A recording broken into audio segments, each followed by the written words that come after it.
podcast is brought to you by LMU Munich. But rather than sort of me standing staring at my notes, perhaps it might be a good opportunity to take some questions from the last lecture, if there is anything.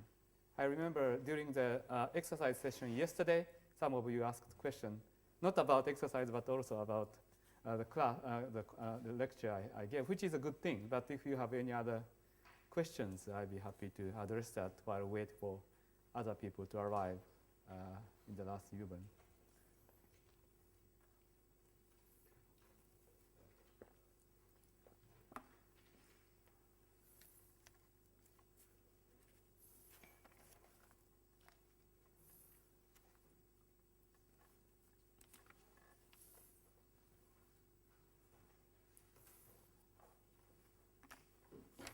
Okay, so maybe I can start writing some of the formula before I start.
Okay, so, well, 1 more minute.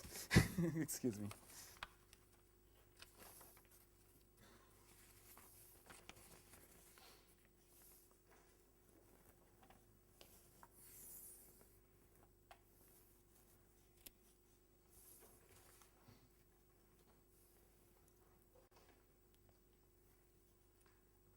Okay, Michael, am I authorized to start? Okay, so all right. So let's start. So today I'd like to define topological string partition function and discuss various its geometric property.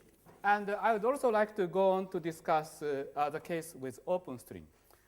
In the exercise session yesterday, I introduced a notion of open topological string and discussed some simple aspect of D-brane in topological string. That was not, I could not have time to cover that in the lecture, but I did that in the exercise session.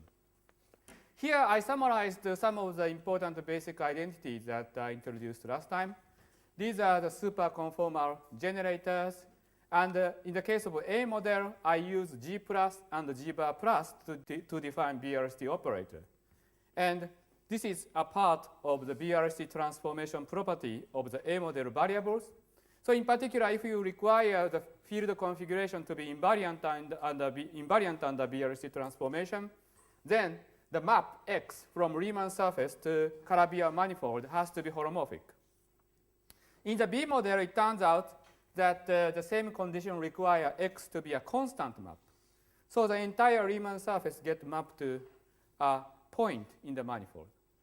So if you ask what's a family of BRST invariant configurations, in the case of A model, it's a family of holomorphic maps.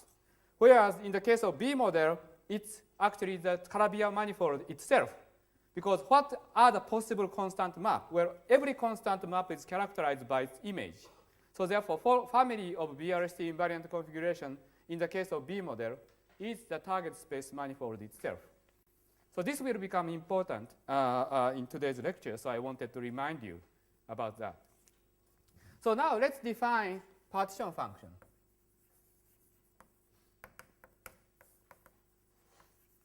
Which is the same as vacuum amplitude. Let me first remind you in the case of bosonic string. In critical 26 dimension. In the case of bosonic string, the variable you had is x mu, where mu goes from 0, 1 to 25. And then you have ghost and anti-ghost. And they are in such a way that energy momentum tensor is given by BRST transform of anti-ghost. This is not the same as this BRST operator because we are talking about bosonic string. But similarly to this case here, where you had energy momentum tensor equal to BRST transform of G minus operator, here energy momentum tensor is BRST transform of B ghost. So G minus is analogous to B in the case of bosonic string. To define partition function of bosonic string, what we do is to introduce the notion of Bertolami differential. This is denoted by eta, and it is transforming like that on the Riemann surface, z bar in the bottom and z in the top. And it is such that you can never write it as some z bar derivative of some vector with holomorphic index. And for genus G Riemann surface with G handle, there are 3G minus 3 of them. In the case of bosonic string, therefore, the genus G partition function is defined by product of all these Bertolami differentials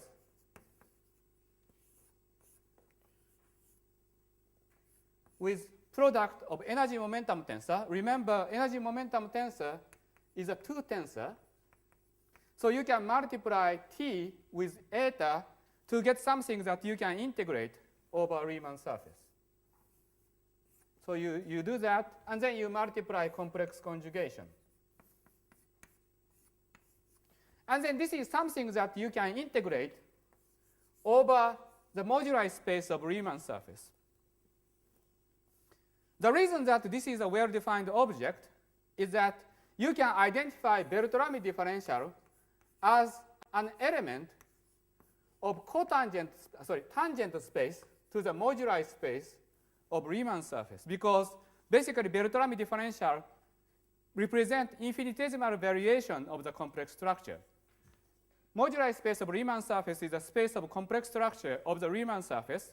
So therefore, space of infinitesimal deformation of the complex structure is the tangent space at each point in the moduli space. Each Riemann surface represents a point in the moduli space.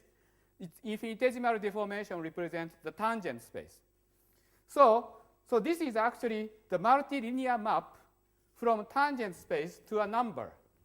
And because, excuse me, not T, but B. B is also two-form. Please excuse me. And now, since anti-ghost is a fermionic operator, so they anti-commute. So that means that this is a map from tensor product of the tangent space of the moduli space to a number, but that's totally unsymmetric. Stated another way, this is a differential form on the moduli space of Riemann surface, and moreover, it's a top form. So if you have a top form in the moduli space, it's the same as a volume form, and you can integrate that over the moduli space. That's how the bosonic string amplitude is defined. So we can do the same thing in the case of topological string, that we have exactly the same setup, where energy momentum tensor is expressed as G minus.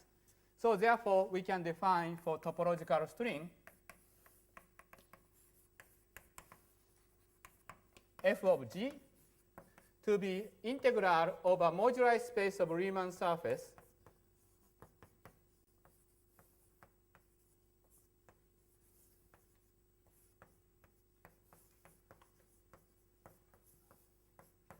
where I meant by this bracket the integral of eta times G minus over Riemann surface. Okay? So this is a definition of topological string amplitude.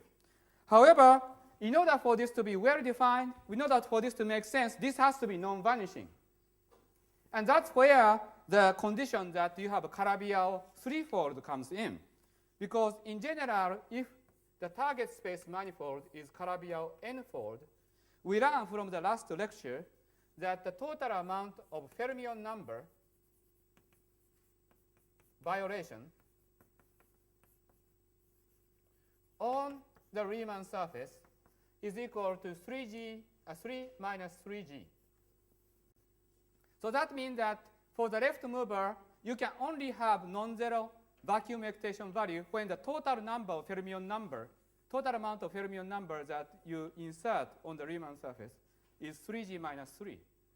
So this is exactly the right amount of insertion of fermionic number. Excuse me.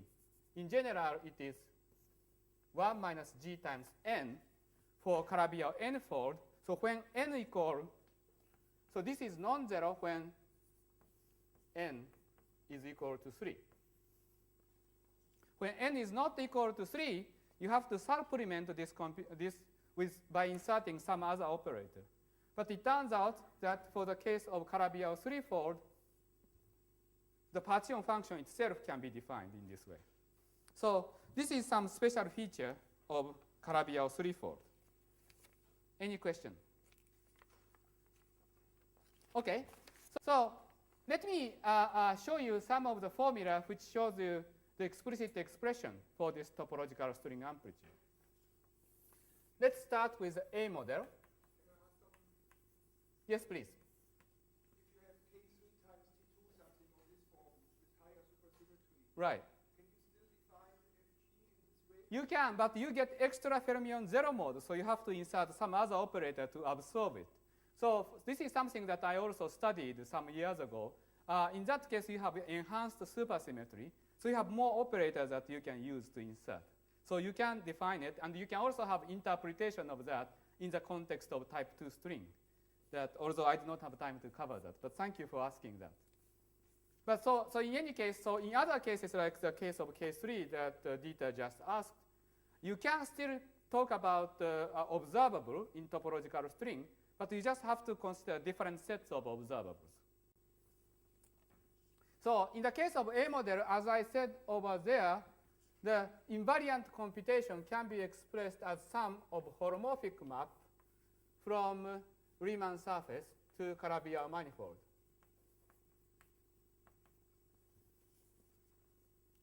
And so there are two ways to think about that. One is that you have that because the BRST invariant configuration is given by holomorphic map. So that's one way to think about that. There is another way to think about that. That is that, so yesterday we showed, the last time we saw that action of topological string, Walsh's theory of topological string, is given by the following expression.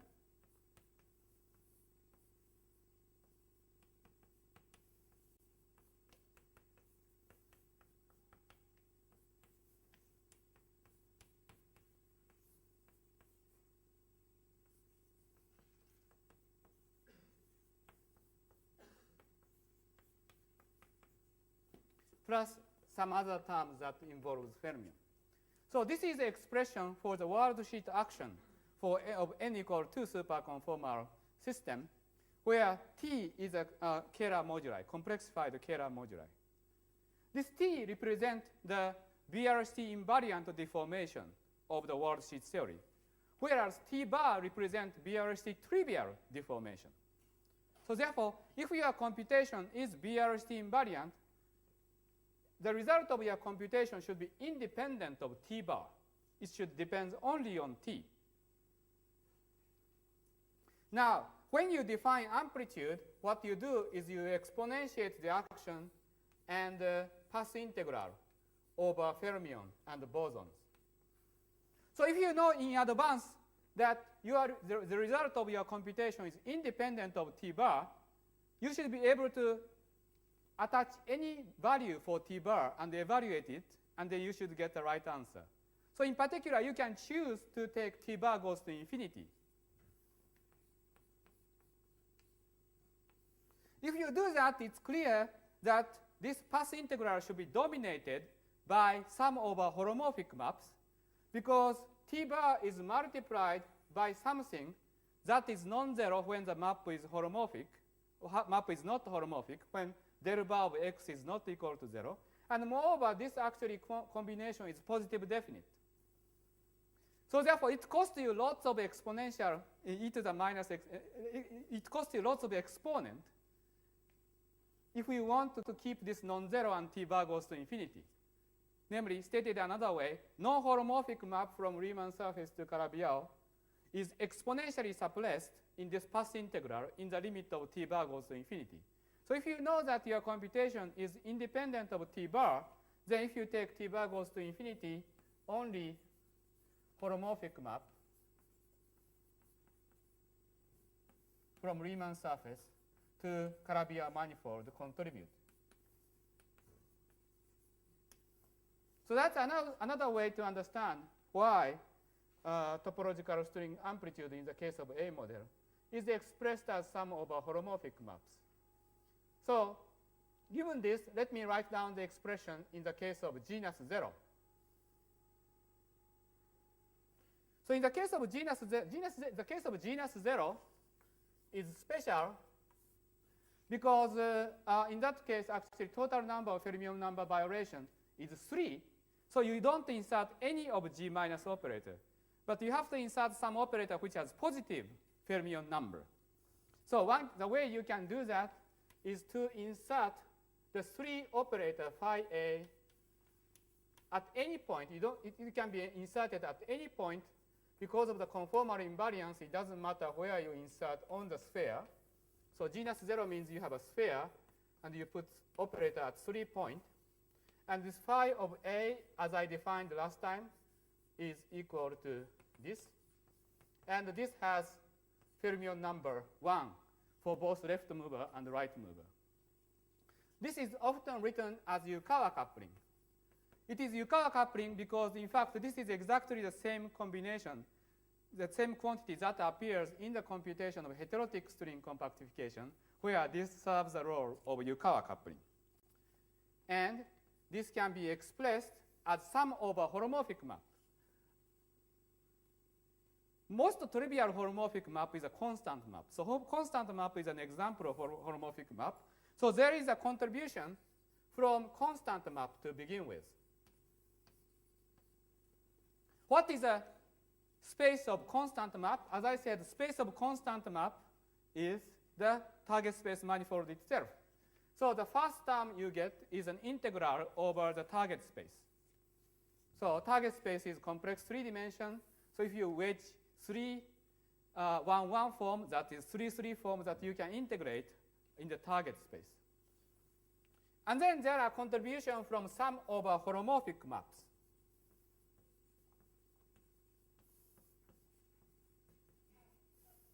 And then there is some a little bit complicated expression.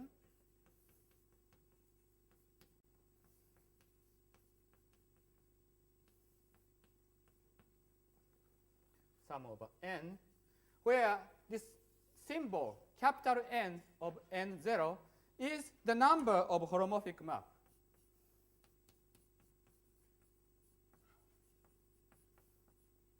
This is related to what is called Gromov-Witten invariant.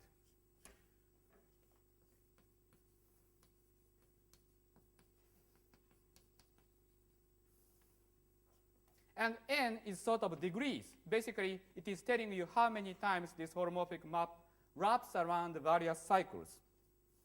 So this is for the case of A model.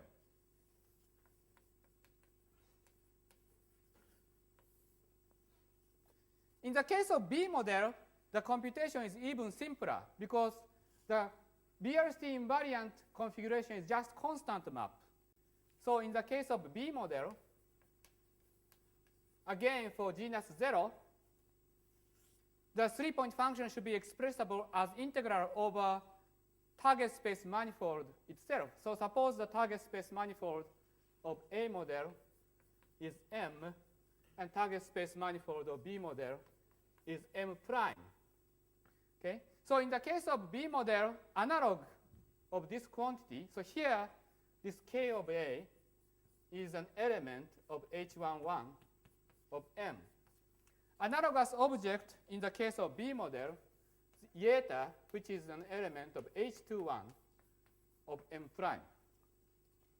And then what happens, well, I should use different symbols. So A prime, where A prime goes from 1 to H21 of M prime. So in this case, the same kind of 3-point function defined now for the B model on M prime is given by simply an integral of these etas. I'm putting prime everywhere because I want to distinguish the target space of M, the A model, and target space of the B model.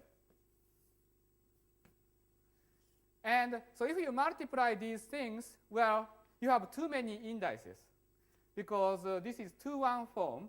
So you have 3 antiholomorphic indices, but you have 6 antiholomorphic indices. So you have a little bit too many indices to be integrated over the target space. But what you can do is simply divide it by the holomorphic 3 form.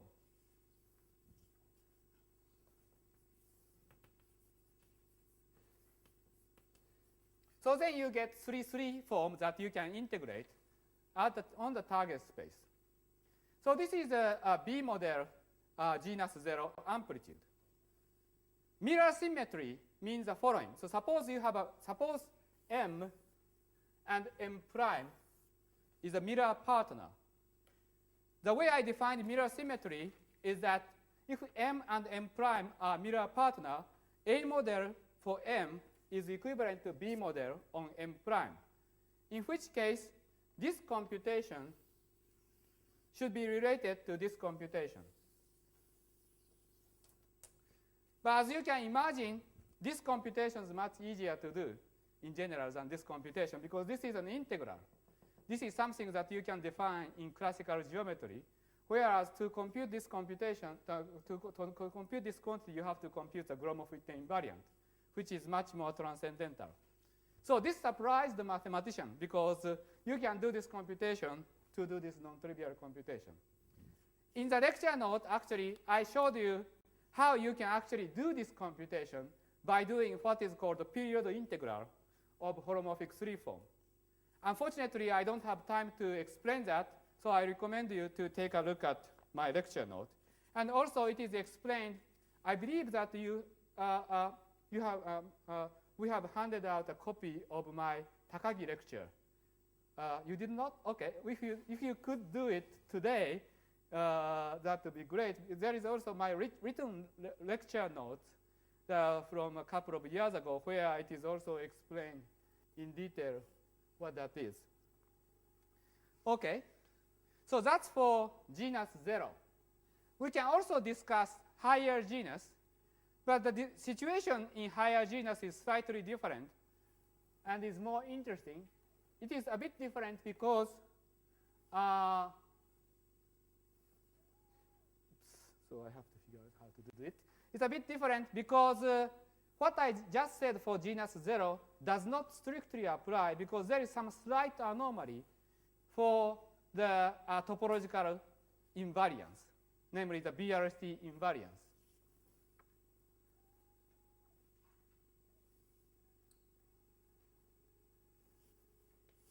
So in the discussion that I gave over there, it was essential that the topological string amplitude is independent of T bar. So we can take T bar goes to be make it arbitrarily large. However, it is not strictly so in the case of a higher genus. So in the case of a higher genus, it turns out that you have an equation where, strictly speaking, greater than 2. You have an equation which looks like this.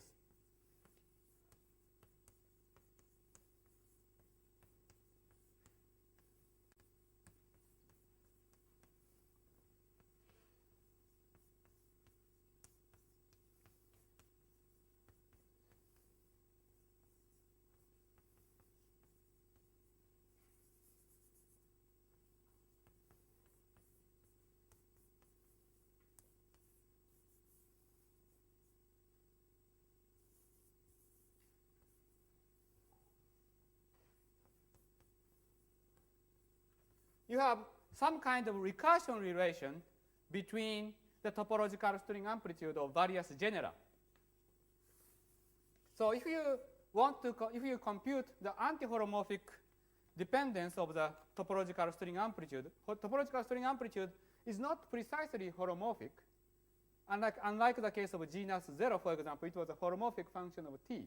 It is not a holomorphic function of T anymore. But it turns out that anti-holomorphic dependence can be explicitly expressed in terms of the contribution from topological string amplitude in lower genera.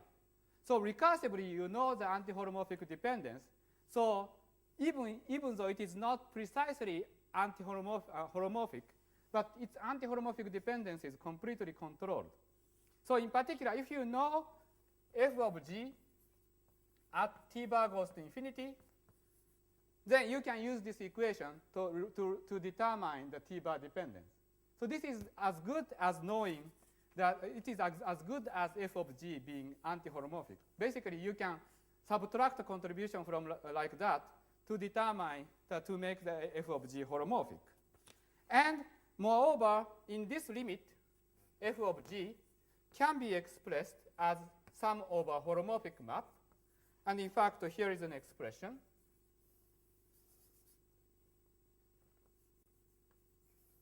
Well, again, first of all, you have a contribution from constant map. And then there are contributions from sum over holomorphic map.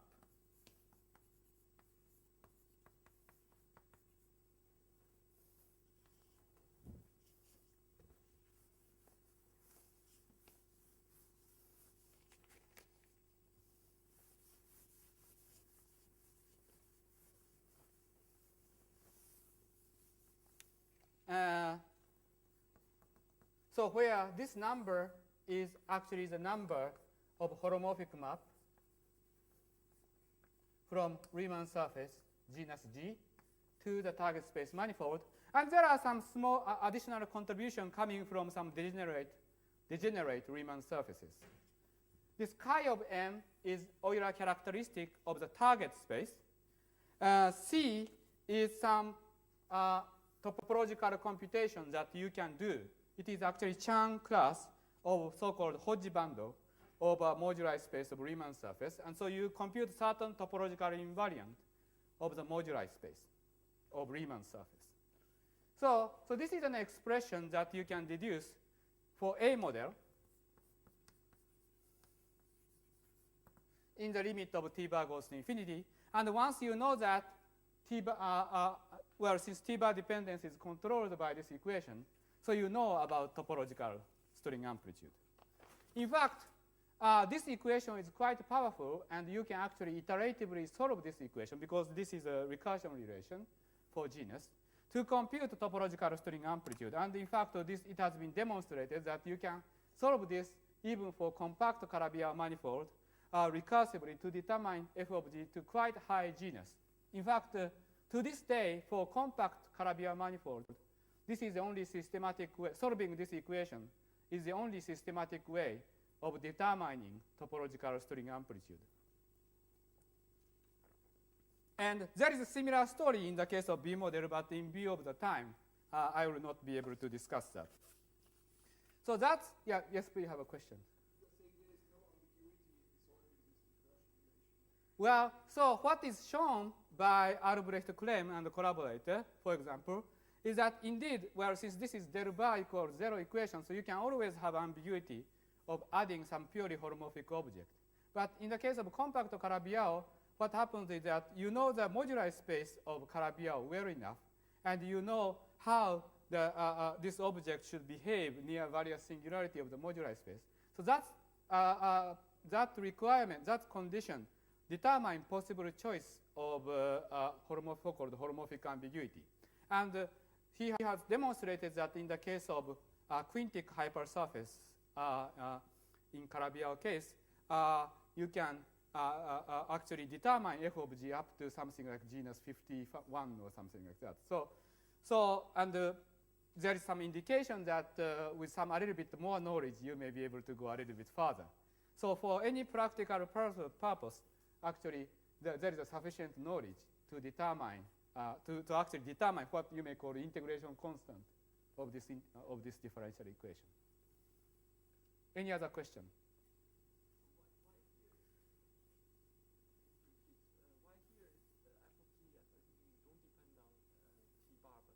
Okay, so that's a good question. So the problem is that, so f of g, that's an extremely good question.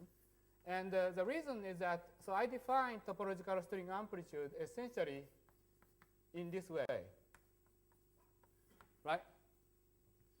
The problem is that this g minus is not, strictly speaking, BRST invariant. Because if you commute BRST operator with g minus, it is not 0. If this was 0, then this is, strictly speaking, precisely topological BRST invariant, so it should be holomorphic. In the case of genus 0, it was that because phi commute with BRST operator. So it was okay, but this is not the case. This is actually equal to the energy momentum tensor. So therefore, this is strictly speaking not equal to 0. No, not holomorphic because of this fact that it's not precisely BRST invariant. But what happens is that, well, if you do the BRST transform of this, you get energy momentum tensor. But you know that energy momentum tensor represents variation of the action with respect to the metric. So that means that insertion of energy momentum tensor corresponds to change of the metric on the Riemann surface. So therefore, this translates into derivative on the moduli space of Riemann surface. So if you perform the BRST transform of this integrand, what you get is not 0, but total derivative on the moduli space. So you have something to be integrated over. You do BRST transform, you get total derivative. If you ignore, therefore, contribution from the boundary of the moduli space, you can just integrate by part, and you get BRST invariant answer. So if you ignore the boundary of the moduli space, then anti-holomorphic derivative of f of g is actually 0. F of g would be holomorphic in the ideal world where the boundary of the moduli space does not exist or can be ignored. But it cannot be ignored. There are contributions from the boundary of the moduli space, and these are contributions from the boundary of the moduli space. More specifically, this get contribution from the boundary of the moduli space, which represent Riemann surface with one of the handle become degenerate like that. And this represents the boundary of the moduli space where the two Riemann surface, the Riemann surface is separated into two parts. In the so-called Drini-Manifold compactification of the moduli space of Riemann surface, these are possible two types of boundary of the moduli space, and each of which give rise to contributions like that. Okay? Thank you for asking that question. That was a very important point that I should have made. Okay. So far I have been discussing rather abstract formalism of topological string theory. So now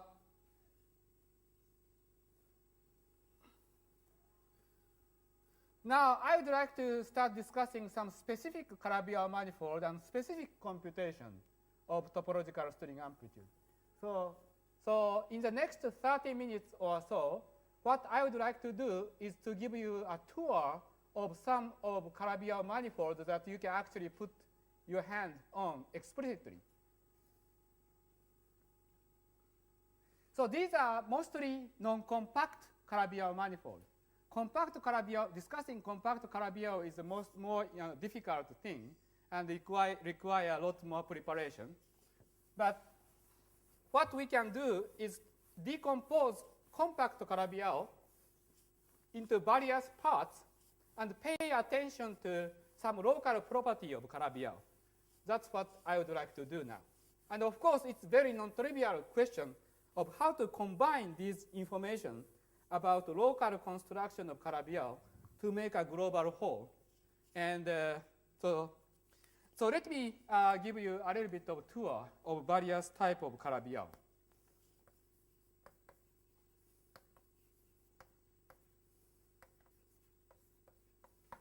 Okay, so let me, as a warm-up exercise, start considering complex two-dimensional Calabi-Yau space.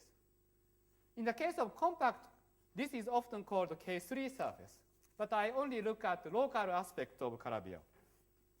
So typical example of complex two-dimensional Calabi-Yau is so-called asymptotically locally Euclidean space.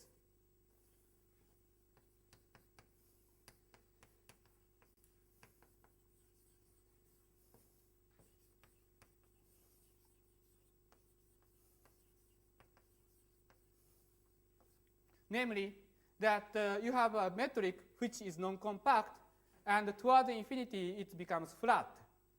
And it is flat, and it looks locally like Euclidean space, although there can be some global identification of the infinity. I should also say, in the case of complex two-dimension, the Calabi-Yau condition is equivalent to say that the metric in this space satisfies the self-dual Einstein equation. So you can also think of this as some kind of gravitational instanton. So typical example of this local Calabi-Yau of this type can be expressed basically in some kind of orbifold. You start with just flat Euclidean space C2, divide that by discrete subgroup of SU2.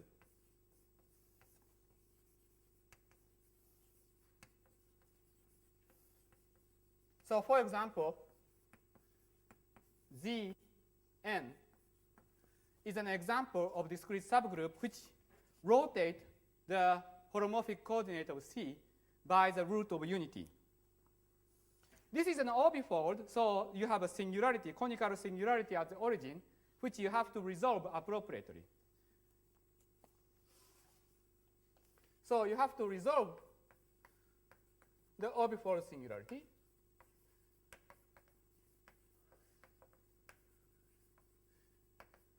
And this process gives rise to small two cycles, two-dimensional cycles. So for example, in the case when this discrete subgroup is Zn, it turns out that you need n-1 of Cp1, or equivalently S2, to resolve the singularity. And so if I denote these n-1 spheres as C1 to C2, Cn-1, each of these are subspace of resolved C2 over Zn, then they are not only there in resolved space, but they intersect with each other in interesting way. Note that these are two-dimensional cycles in four-dimensional space, so in general they can intersect at a point. you know that if you have two-dimensional plane and if you have one-dimensional object, typically they intersect at a point. Similarly, if you have four-dimensional space and then there are two-dimensional objects, typically they intersect at a point. So you can count the number of intersection points. So the intersection is such that it is like this. So if they typically self-intersect, so line can self-intersect like that. And if you define orientation, actually self-intersection number for each of these cycles -2. And on the other hand, the intersection with neighboring cycles is 1. Neighboring, I mean, when they are separated by 1 and otherwise equals 0.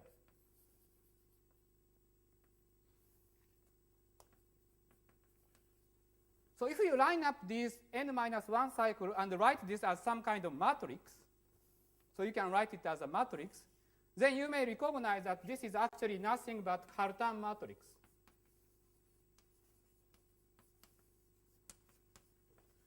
Of an-1, which is SUN. So in fact, there is a close connection between this type of geometry and ADE type Lie algebra. So Zn correspond to AN type algebra. And there are other discrete subgroups which correspond to D type algebra and E type algebra. So that's the case of Calabi-Yau twofold. Now, how about Calabi-Yau threefold? So again, the case of Calabi-Yau threefold is more like a zoo. So you have more intricate example of singularity and their resolution. So today, in order to just get organized, I'm only going to tell you about a small class of such local structure called the Toric Calabi-Yau manifold. So let me start with some examples.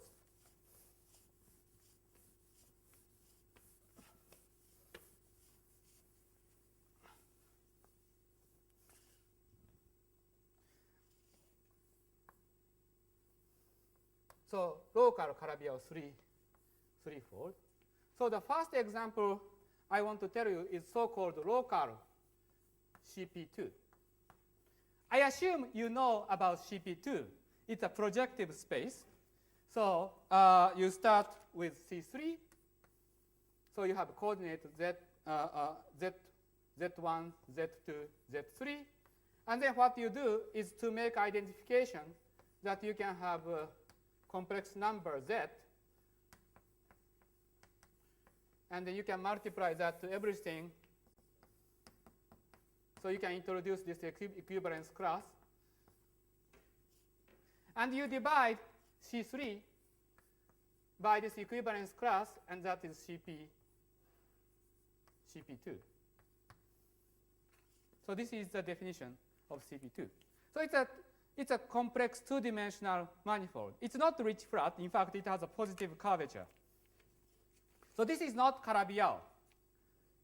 But you can make it into Calabi-Yau by attaching line bundle over it, namely complex one-dimensional vector bundle. So if you choose appropriate degree of line bundle, which in mathematical notation is denoted by -3, then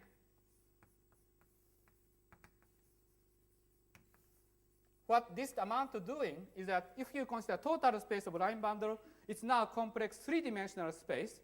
And if you choose the degree, namely the curvature of this line bundle, appropriately, so that it cancels a positive, so it's called a -3 because it has -3 amount unit of curvature, that would cancel the positive curvature of CP2 so that the total space becomes rich flat. In fact, the construction of the total space of this can be regarded as analog of CP2. So what you do is instead of considering C3, I consider C4. So I introduce one more coordinate, X, Z1, Z2, Z3, and introduce similar identification. Instead of, however, identify everything just like I did over here, putting the same power of lambda, what I'm going to do is do the identification where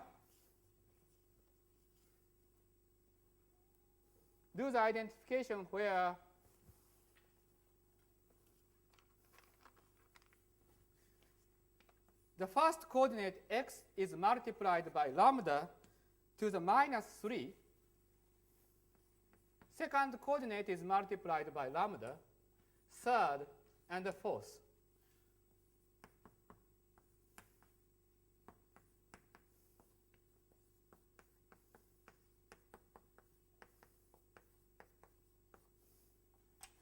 So what you do is you start with this C4 and divide this space by making this identification, where lambda is an arbitrarily complex number. We start with the 4-dimensional complex manifold, where it's a flat space, and divide that space by C complex number wise identification. The resulting space is complex 3-dimensional space, and that space is actually equivalent to the total space of this line bundle. In fact, you notice that there is number 3 here, -3, and this -3 is related to this -3, namely the amount of negative curvature on the line bundle. And in fact, you can easily trace the fact that the resulting total space is Calabi-Yau is traced to the fact that sum of the exponent here is equal to 0. So this is a necessary condition. In general, you can divide this C4 in this kind of way, but one thing you need to make sure is the sum over exponent is equal to 0. If you do that, the resulting space is Calabi-Yau. Essentially, this is a toric construction. You start with flat space, divide that by this kind of quotient. Resulting space is a Calabi-Yau space, and this is toric construction. I will give you more precise definition later, but this is an essential idea. So this space is called local CP2 because basically you have Calabi-Yau manifold and you have some kind of model, local model of Calabi-Yau, for which you start with CP2 and augment that with the line bundle.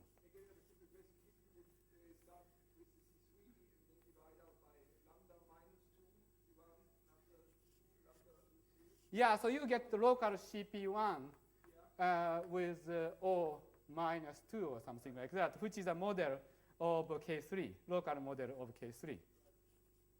In fact, I think this is the Egge-Hansen space.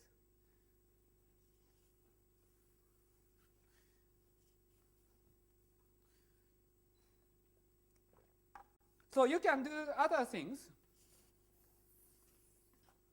So for example, so the lesson here is that you can do this kind of division.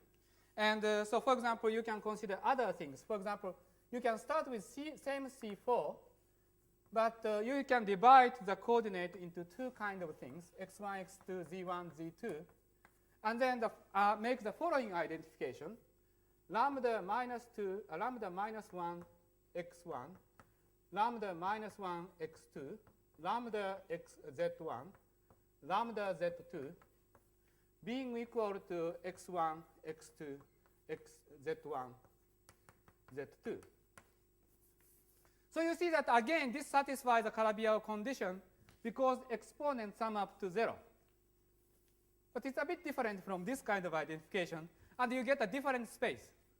The resulting space is called local CP1, and this space is actually total space of now not just one line bundle, but actually tensor product of two line bundles.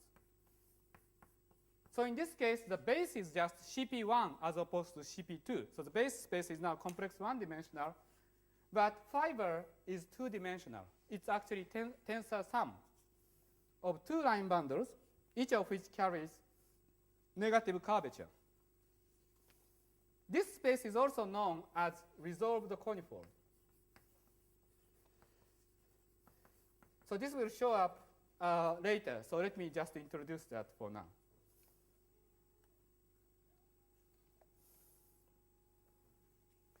So talking about the conifold, I would like to tell you one more thing. That is that there are actually two kinds of conifold that shows up in the rest of my lecture today. So this is one of them. It's called resolved conifold. And there is another type of conifold called deformed conifold. And so since this will show up often in the subsequent lecture, so I'd like to tell you about that for now.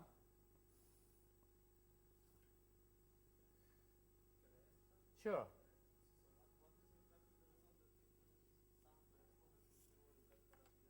Well, so you can actually, well, one way to see it is actually to compute the Riemann, the first Chern class of the space, and then show that it vanishes. It requires a little bit of explanation, so I do not have time to explain it, but I'd be happy to discuss that in person.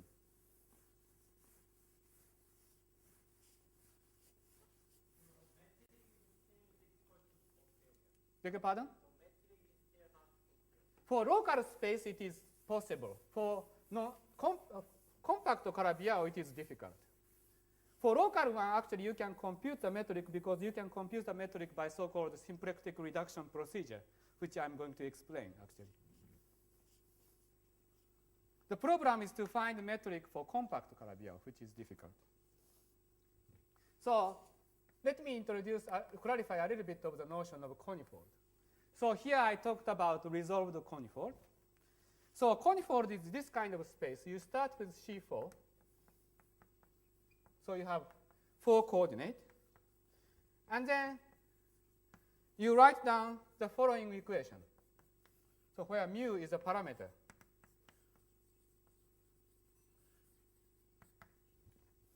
Okay? So it's 4-dimensional space with one complex valued equation. So the solution to this equation makes 3-dimensional space. So this is called a conifold. And this space is also an example of rich flat Kähler manifold, namely Calabi-Yau 3. It turns out that this space is actually the same as cotangent space of S3, 3-dimensional sphere, with a volume of S3 equal to the 3/2 power of the size of the mu. So in particular, when mu goes to 0, this space becomes singular. So xy minus wz is equal to 0 is a singular space. And this is often called the conifold singularity. So you can think of this as a way of smoothing out this singularity. And this procedure is called deformation. It's a deformation of the complex structure of this space because this is a complex equation. And then mu so is sort of parameterizing the complex moduli of this conifold space. But there is, so in fact, as you can see, that turning of mu corresponds to making S3 of a finite size. In this limit, S3 becomes 0 size. But there is another way to smoothing out this conifold, and that is a resolution. In this case, the total space is given by this, with CP1 in the base. But now this CP1 has a finite volume, which is denoted by T. Now, since this is a complex 1-dimensional space or real 2-dimensional space, so the volume of T is a Kähler moduli. Whereas mu is a complex moduli. So what we see is that there are 2 ways to smoothing out conifold singularity. One is deforming the complex structure, and another is resolving it by introducing Kähler moduli. So the example that I wrote over there, the local CP1, is an example of resolution of the conifold singularity. you might often see the caricature of conifold like this.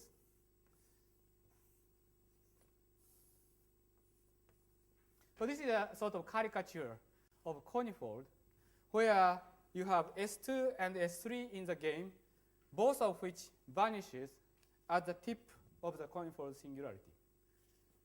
Deformation corresponds to making the S3 to be finite size. So if I use the same caricature, it would look like this. So S3 does not shrink, but S2 shrink to a point. Whereas resolution corresponds to making S2 to be of the finite size, and S3 can shrink to a point. So you have two different kinds of resolution. So the size here is dictated by complex moduli mu, whereas size here is dictated by Kähler moduli T.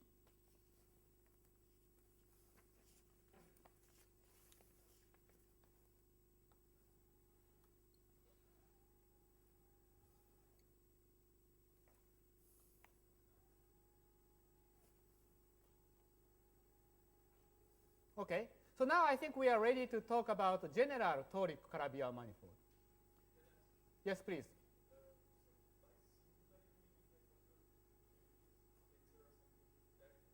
Well, so the singularity in the case of a complex equation is that there is a degenerate point in the equation.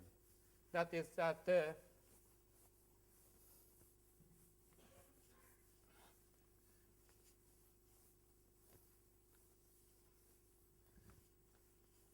so for example, if you look at this equation,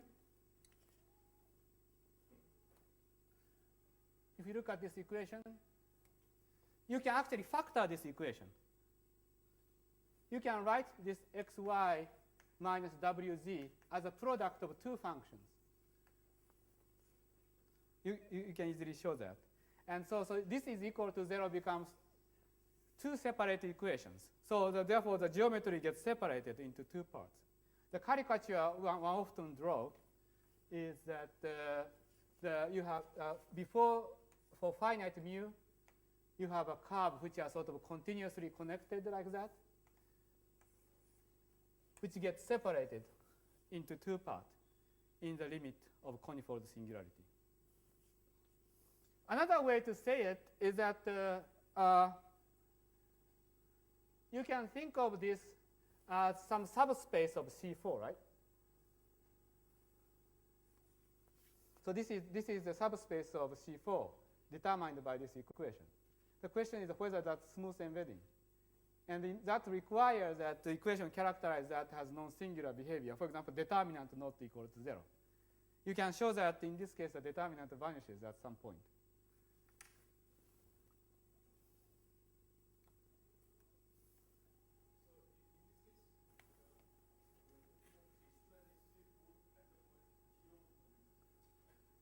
Yeah, so in this case, you have both C3 and S3 and S2, the size of both S2 and S3 being equal to 0 in the conifold singularity.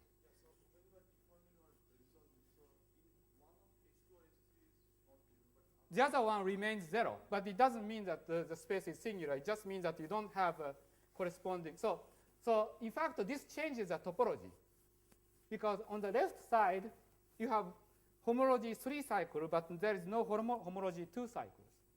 On the right side, there is a non-trivial homology 2 cycle, but no 3 cycle. And topology changes. Topology changes because it goes through the singular space. If you allow your space to go through singularity, so for example, if you have Riemann surface, the number of handle is a genus, right? And it's supposed to be topologically invariant. But of course, if you degenerate one of the handle and remove the handle like that, then the number of handle can change, right? So if you can go through singularity like that, then you can change the topology. And that's what that is happening there. So the number of homology dimension of the homology is changing. Okay, so let me introduce for you a general definition of toric Calabi-Yau manifold.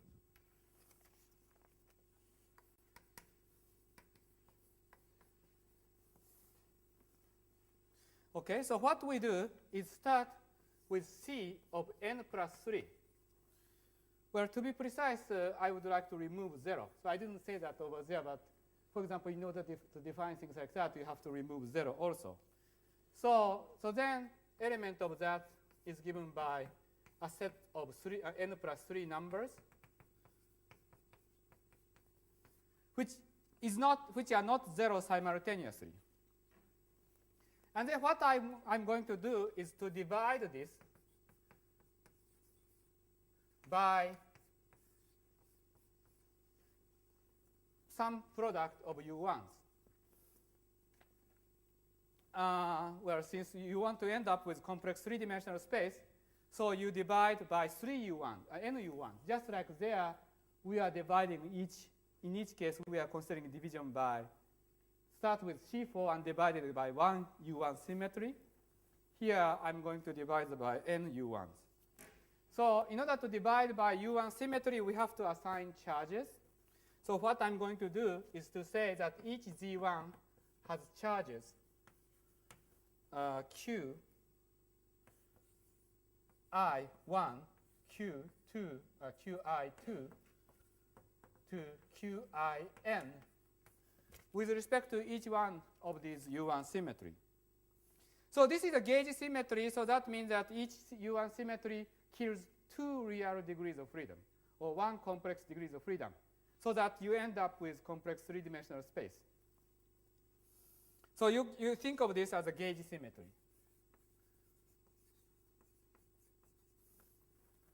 Okay?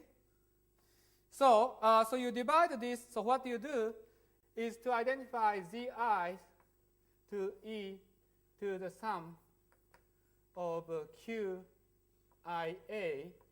theta a of Zi. So you do the gauge identification. And then also you impose the analog of Gauss law constraint. That is this kind of condition.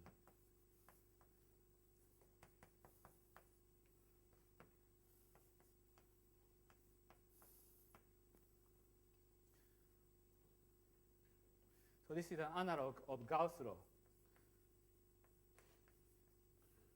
in the case of gauge theory.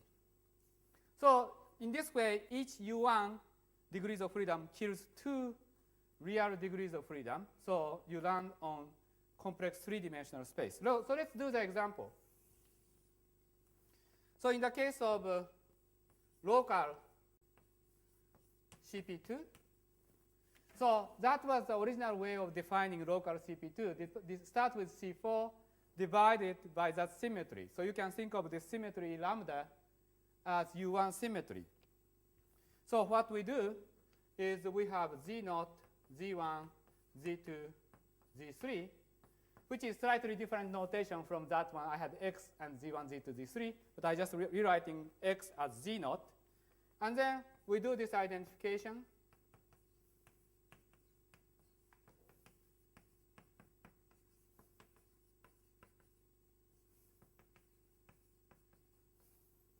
So this is one identification. And then we introduce the Gauss law constraint.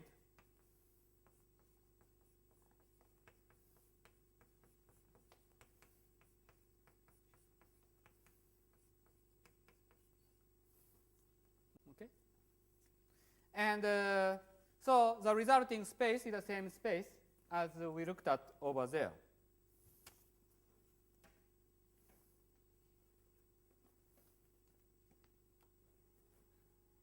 Now, there is actually a little bit more detail about the construction, and so I'd like to tell you about that. And so this has to do with writing what is called a toric diagram, which characterizes this geometry.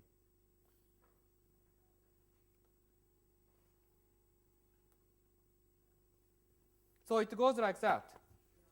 Sure. Right. And now lambda is So now instead of lambda, which is arbitrary complex number, we are now dividing the space by pure phase. So I'm restricting lambda to be so that absolute value of lambda is equal to 1. In lieu of doing that, I'm introducing one more constraint. And it is actually sort of a base standard result of understanding gauge symmetry in the language of physics, or symplectic reduction in the language of mathematics, that these two procedures are equivalent. So you can think of this as some kind of mathematical lemma, that dividing the space by lambda is the same as dividing the space by theta, but introducing this constraint. These two are equivalent procedure. Now, but there is an advantage of thinking about this reduction in this way. And one advantage can be seen by introducing different coordinates. So instead of writing complex coordinate zi, we might divide it into the absolute value and the phase. And advantage of doing that is that scalar form of the space dzi. So this is a natural scalar form of the complex space, but it can be written in this way. So it looks more like a standard symplectic form in the Hamiltonian formulation. But P, so you can think of P as momentum and phi as coordinate, but coordinate is taking value on a circle because phi originally came from cycles. So if you write it in this way, then you can think of, in this case, C4 as sort of a bundle of four-dimensional torus over four-dimensional real space. The advantage of writing it separating that into the phase and the radial coordinate is that we can separate these two conditions in the following way, that we can write the first condition as saying that phi 0, phi 1, phi 2, phi 3 being identified as phi 0 minus 3 theta, phi 1 plus theta, phi 2 plus theta, phi 3 plus theta. So basically what it amounts to is to remove one of the phi coordinate. You can simply divide this, you can simply perform this by removing one of the phi coordinate. And the second equation can be expressed in terms of entirely in terms of these p variables. And R is a scalar moduli. So we can separate these two equations in terms of these variables. So what we can do is, using this, we can eliminate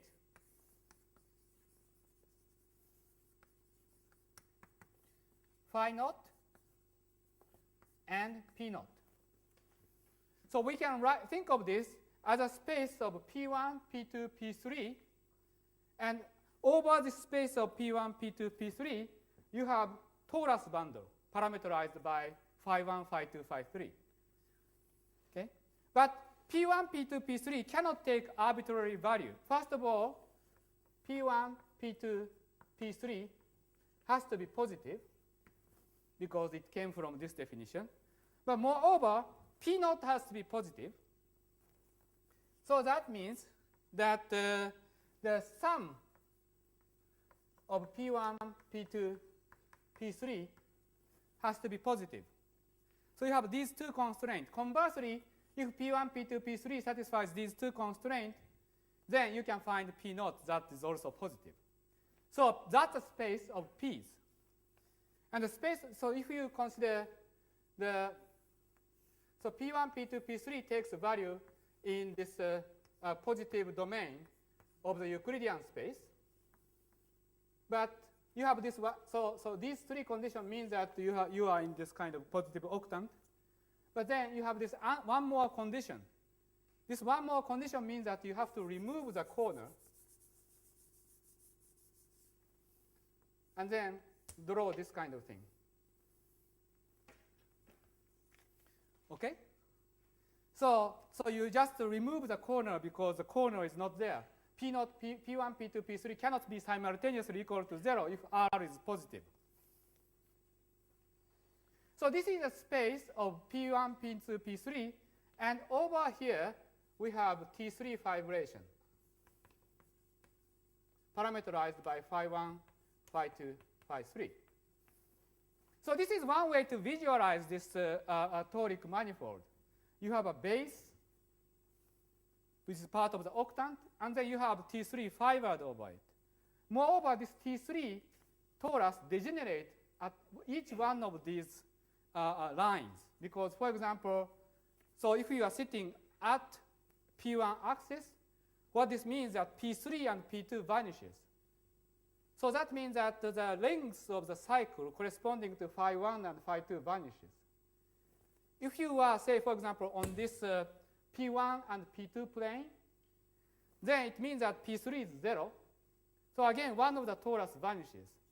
So that means that on this plane, S1 vanishes.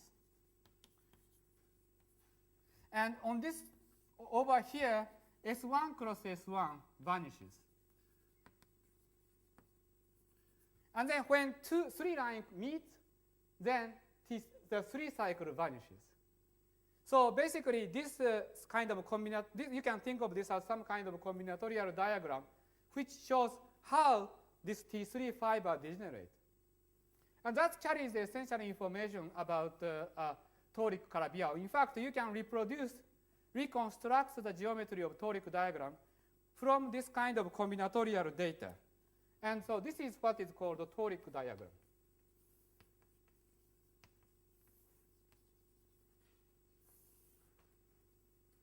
Okay?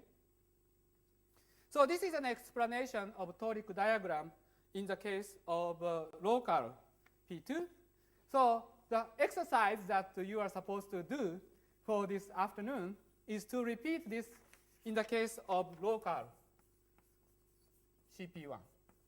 My question for you is to formulate local CP1, which is the resolved conifold, in the same language of toric Calabi-Yau manifold, and draw the toric diagram for it.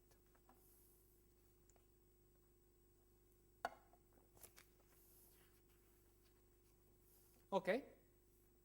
So now let's see. So I have about 20 minutes. I started 5 minutes late, so I believe I have 27 minutes. And so I was planning to discuss how to describe mirror symmetry using this toric picture, which is actually quite useful thing. But unfortunately, it looks like I don't have time to do that, and I would rather discuss open string on D-brane. So let me first get to that, and then if there is any time left in the afternoon, I should discuss the mirror symmetry.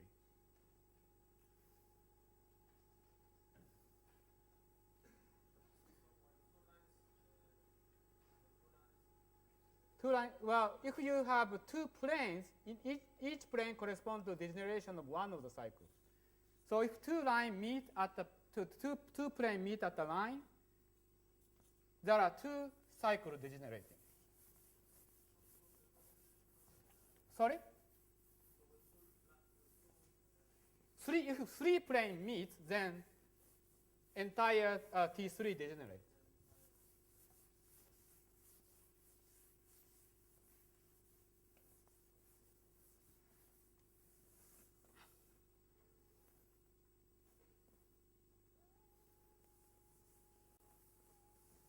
So let me change the gear a little bit and then discuss how to stop it.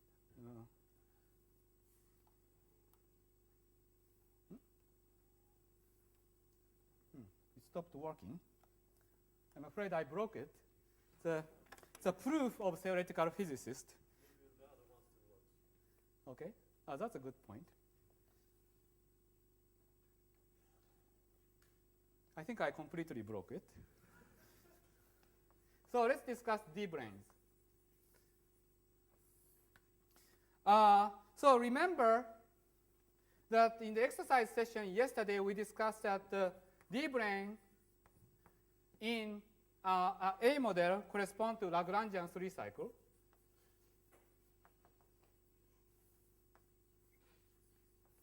and then B-branes correspond to holomorphic cycles.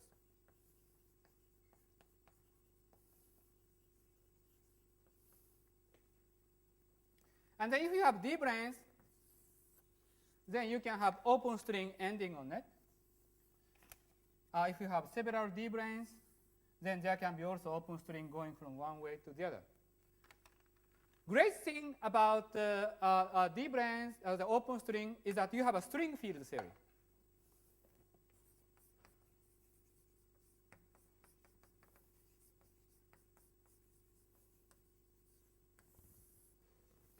So we can use the language of string field theory to describe the dynamics of open string on D-branes. And we can even write down the action for D-branes. So namely, if phi is an open string Hilbert space element,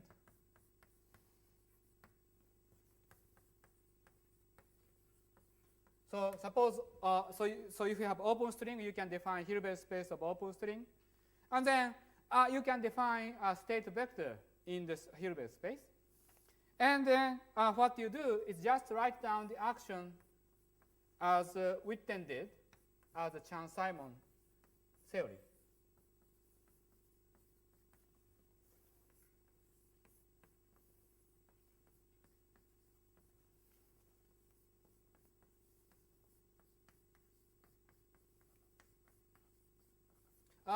You don't have to try to understand the detail of this notation.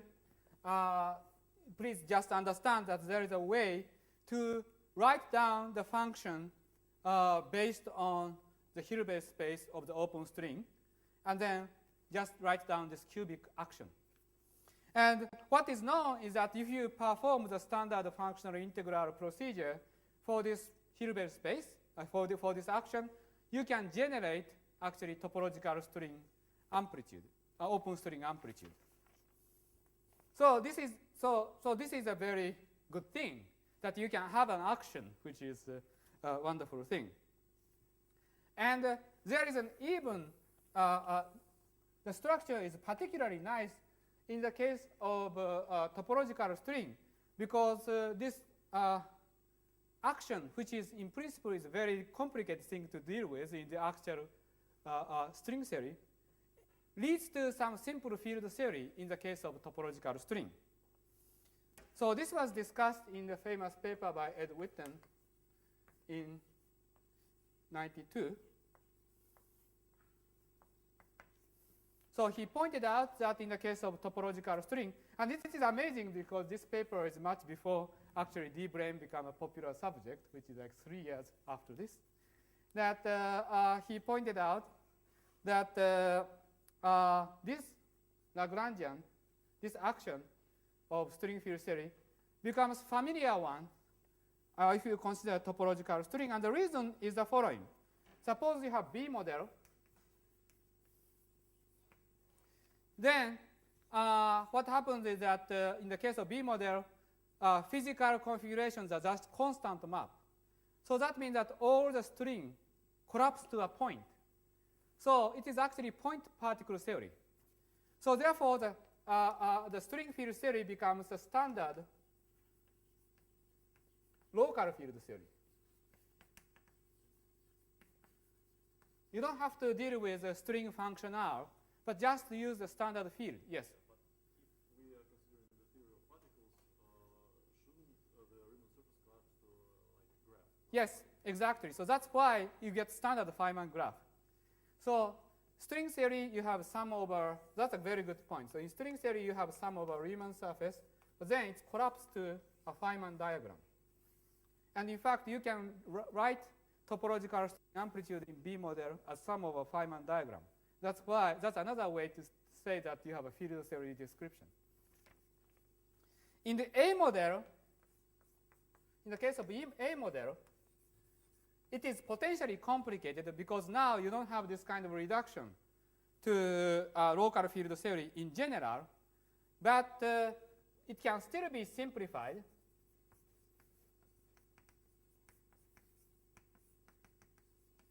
If there is no compact two cycles.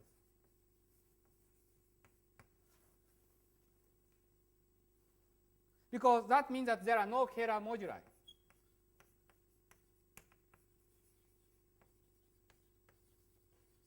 If there are no compact 3 cycles, then there are no interesting holomorphic maps. Only holomorphic map you have in the game is a constant map. So you can repeat the same argument as in the case of B model. So A model again collapses to a local field theory if there are no compact 3 cycles. Okay, so I wanted to keep this blackboard, but it looks like it's difficult. So yeah, it's entirely possible that it just stuck. Yeah.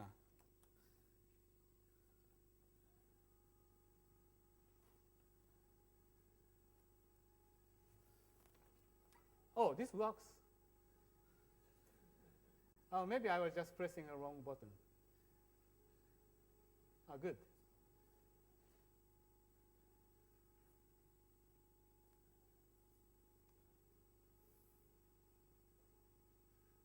Okay.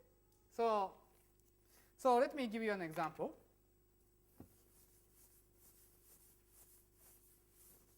So we discussed this deformed conifold geometry. Do I have it? Do I have the deformed conifold geometry somewhere? Oh, I don't have that anymore. I'm afraid I don't have that anymore. So deformed conifold geometry, which is xy plus zw is equal to mu. I said this is the same as cotangent space of S3. So you have S3, and at each point you have a cotangent space. Well, this looks like tangent space, but think of this as cotangent space. And so this space does not have any 2 cycles, compact 2 cycles. So, and then what you can do is the following. Let's consider A model on this geometry.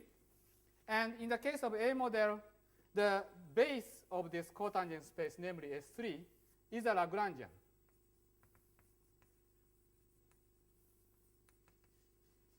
Well, if you learn Hamiltonian dynamics, you should immediately recognize it, because the T star of S3 is nothing but the phase space of a point particle moving on S3. And so base of S3 is a phase space, and the cotangent direction is a momentum direction. So the base of S3 is nothing but the place where the momentum all vanishes. And that, of course, is a Lagrangian submanifold. So if you have a Lagrangian submanifold, then you can wrap D-brane over there in the case of A model. So in the case of A model, you can consider n D-brane on S3 base in cotangent space of S3. And what Witten showed in that paper is that open string dynamics of this D-brane is nothing but the Chern-Simons gauge theory.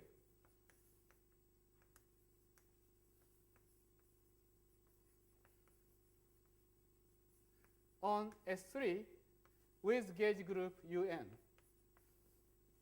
You can guess that it is Chern-Simons theory because the original open string action is the Chern-Simons theory. In fact, the title of his open string field theory paper had a Chern-Simons theory in it, and I think that was sort of quite a bit of a precursor to this interesting construction. So this is great because then you can actually compute f of g and with arbitrary number of boundaries for all g and n by just computing the topological the Chern-Simons gauge theory amplitude. And so you can sum them up multiplied by topological string coupling constant, and then Chern-Payton factor, and exponentiate it. And then this is going to be given by Chern-Simons amplitude on 3 sphere. And there is a very explicit form of this. So we can write this down. I have a formula in the lecture notes, so you should look at it. I don't want to spend 1 minute writing down this over here, but there is an explicit expression. Okay, now, but there is something interesting going to happen, and that is the following. So this f of g of n is the following thing. So you have open string, so that means that not only you consider Riemann surface with various number of handles, but you also consider Riemann surface with boundaries. So you add holes to the Riemann surface. So you have g handles and then n boundaries. Right? So this gives rise to f of gn. But you can see that this can also be written as lambda to the 2g and minus 2, and then n times lambda of n. And often this combination, n times lambda, is denoted by t and is called the 't Hooft coupling. So you have a sum over g and sum over n. And somebody thought that, well, it would be fun to sum over n first for fixed g. And they did that. So you define f of g as a function of 't Hooft coupling as sum over n of f of g and n, t to the n. And then what they found is that this is actually nothing but the topological string amplitude, but not for open string, but for closed string. And not for the deformed conifold, but for the resolved conifold. Namely, this is going to be given by integral of Chern class of the Hodge bundle over moduli space of Riemann surface and Euler characteristic of genus G surface and some combinatorial number, and then what look like sum over worldsheet instantons, where T is 't Hooft coupling.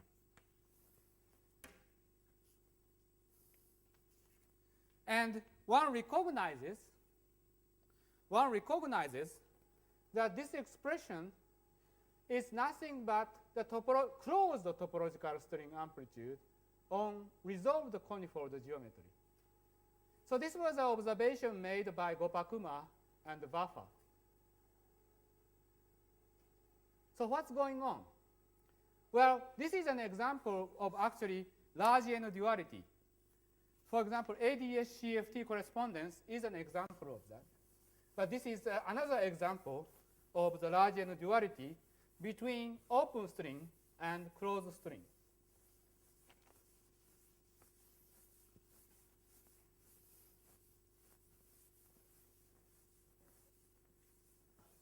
So let me give you a general statement about large N duality and discuss this in this context.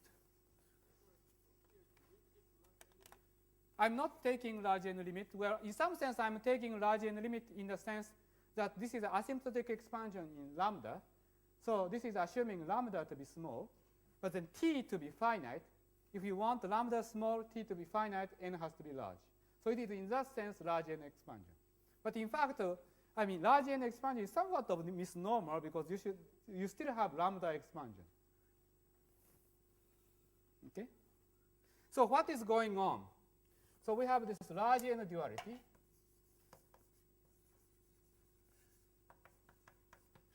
So let me actually formulate large N duality in its general form. So large N duality is actually the following statement. So suppose we have a k types of D-branes.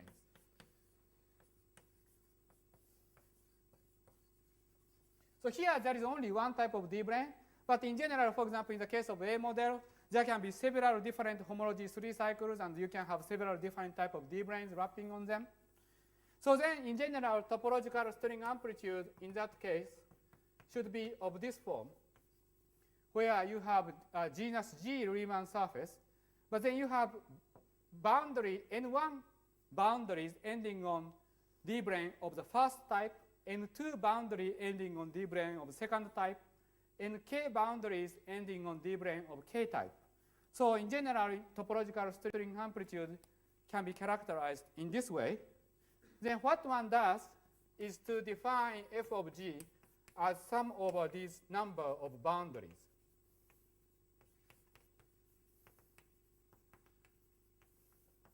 Introducing some additional parameters. Introducing parameter t for each of these boundaries. So the question is,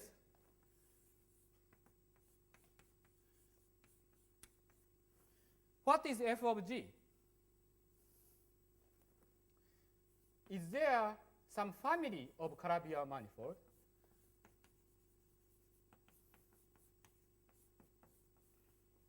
So that this is given as closed string amplitude.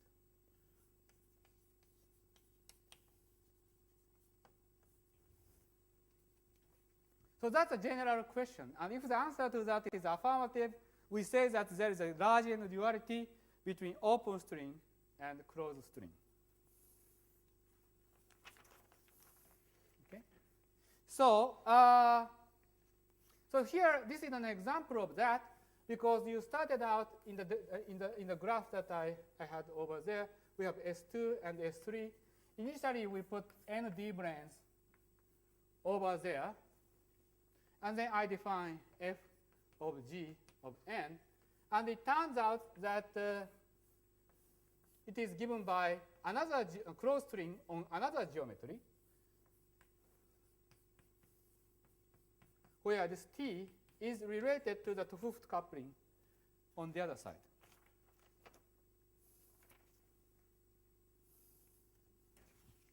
There is actually nice way to describe this procedure using Toric diagram. So I would like to end that by discussing this.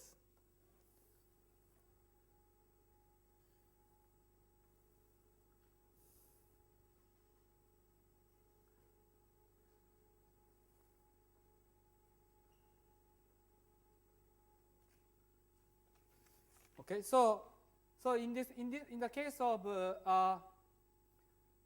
Toric diagram, actually there is actually very systematic way to identify what the large n dual of a given topological string amplitude, and the procedure goes as follows.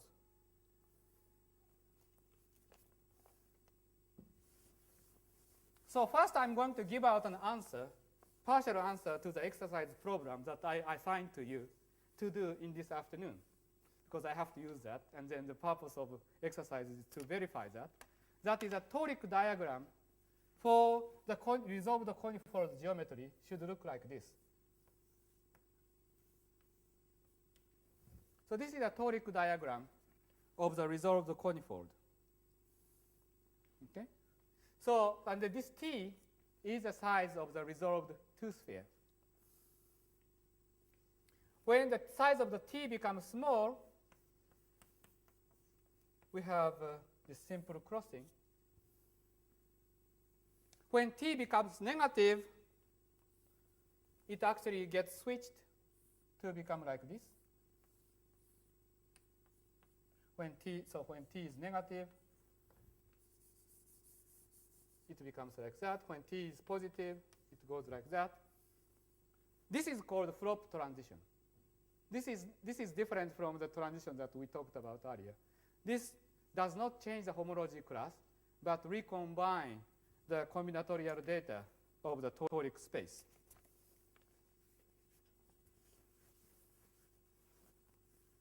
Now, geometric transition or large n duality means that you first start with this geometry and then try to expand things in power of t, because I'm assuming that we have this expansion in power of t. So that means that you are thinking of t as an infinitesimal object. So you go to this configuration where t is small. Then what you can find is that you can actually separate these two lines.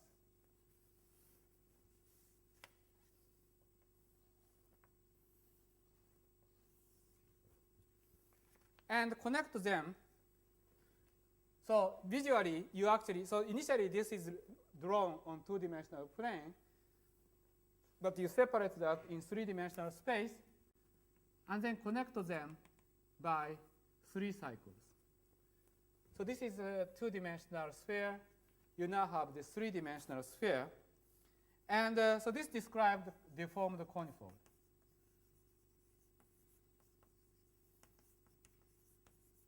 So this is actually a convenient way to identify what's the large n dual of a given toric diagram. Okay, so I think I just ran out of my time. So in the beginning of this next lecture, I would like to use this procedure to define what is called a topological vertex, which we can use to compute topological string amplitude for arbitrary toric Calabi-Yau manifold. And then in the remaining time in the afternoon lecture, I will discuss various physical applications of topological string theory. So that's it for the morning lecture.